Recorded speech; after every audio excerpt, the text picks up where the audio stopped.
اعوذ باللہ من الشیطان الرجیم بسم اللہ الرحمن الرحیم۔ دل کے خریدار۔ ایک بادشاہ نے اعلان کر رکھا تھا کہ جو اچھی بات کہے گا اس کو 400 دینار سونے کے سکے دیے جائیں گے۔ ایک دن بادشاہ رعایا کی دیکھ بھال کرنے کے لیے باہر نکلا۔ اس نے دیکھا کہ ایک 90 سال کی بوڑھی عورت زیتون کے پودے لگا رہی تھی۔ بادشاہ نے کہا تم 5-10 سال میں مر جاؤ گی اور یہ درخت 20 سال بعد پھل دیں گے، تو اتنی مشقت کرنے کا کیا فائدہ؟ بوڑھی عورت نے جواباً کہا جو ہم نے پھل کھائے ہیں وہ ہمارے بڑوں نے لگائے تھے اور اب ہم لگا رہے ہیں تاکہ ہماری اولاد کھائے۔ بادشاہ کو اس بوڑھی عورت کی بات بہت زیادہ پسند آئی۔ بادشاہ نے حکم دیا کہ اس کو 400 دینار سونے کے سکے دے دیے جائیں۔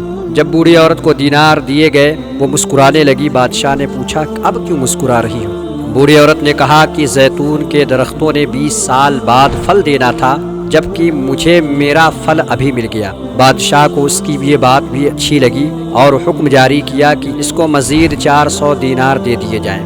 جب اس عورت کو مزید 400 دینار دیے گئے تو وہ پھر مسکرانے لگی۔ بادشاہ نے پوچھا اب کیوں مسکرا رہی ہو؟ بوڑھی عورت نے کہا کہ زیتون کا درخت پورے سال میں صرف ایک بار پھل دیتا ہے، جبکہ میرے درخت نے 2 بار پھل دے دیے ہیں۔ بادشاہ نے پھر حکم دیا کہ اس کو مزید 400 دینار دے دیے جائیں۔ یہ حکم دیتے ہی بادشاہ تیزی سے وہاں سے روانہ ہو گیا۔ وزیر نے کہا حضور آپ جلدی سے کیوں نکل آئے؟ بادشاہ نے کہا اگر میں مزید اس عورت کے پاس رہتا تو میرا سارا خزانہ خالی ہو جاتا، مگر اس عورت کی حکمت بھری باتیں ختم نہ ہوتی۔ اچھی بات دل کو موہ لیتی ہے، نرم رویہ دشمن کو دوست بنا دیتا ہے۔ حکمت بھرا جملہ بادشاہوں کو بھی قریب لے آتا ہے۔ اچھی بات دنیا میں دوست بڑھاتی ہے اور دشمن ختم کرتی ہے، اور آخرت میں ثواب کی کثرت کرتی ہے۔ آپ مال و دولت سے سامان خرید سکتے ہیں، مگر دل کی خریداری صرف اور صرف اچھی بات سے ہو سکتی ہے، لہٰذا دل کے خریدار بنے، مال کے طلبگار نہ بنے۔ پرانے زمانے کی بات ہے کہ ایک بادشاہ تھا جو اپنی رعایا پر بڑا مہربان تھا۔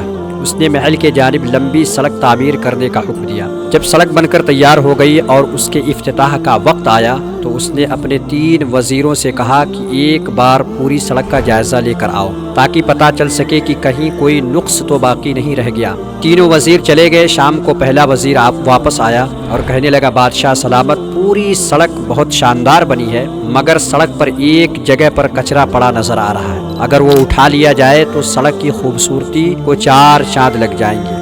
دوسرا وزیر بھی آیا تو اس نے بھی بالکل یہی جواب دیا کہ بادشاہ سلامت، سڑک تو بڑی شاندار بنی ہے، مگر سڑک پر ایک جگہ کچرا ہے، اگر اس کو اٹھا لیا جائے تو سڑک کی رونق اور زیادہ بڑھ جائے گی۔ مگر جب تیسرا وزیر آیا تو بہت زیادہ تھکا نظر آ رہا تھا اور پسینے سے اس کے کپڑے گیلے ہو چکے تھے۔ اس کے ہاتھ میں ایک تھیلا بھی تھا۔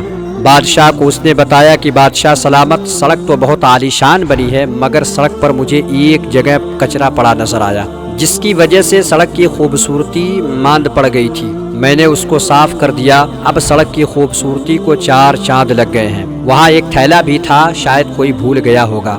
بادشاہ یہ سن کر مسکرانے لگا اور کہنے لگا وہ کچرا بھی میں نے رکھوایا تھا اور یہ تھیلا بھی، اس تھیلے میں پیسے ہیں جو تمہارا انعام ہے۔ پھر بادشاہ نے بلند آواز میں کہا باتیں تو سب کرتے ہیں اور خامیاں بھی سب نکالتے ہیں، چاہتے سب ہیں کہ سب کچھ اچھا ہو جائے، مگر کام کوئی نہیں کرنا چاہتا۔ ہم اگر چاہتے ہیں کہ ہمارے معاشرے میں سب اچھا ہو تو ہمیں خود کو بدلنا ہوگا اور اپنے معاشرے کو روشن بنانے کے لیے اپنا بھرپور کردار ادا کرنا ہوگا۔ معزز ناظرین کرام، ایسی ویڈیوز دیکھنے کے لیے ہمارے اس چینل کو سبسکرائب کریں اور زیادہ سے زیادہ آگے شیئر کریں۔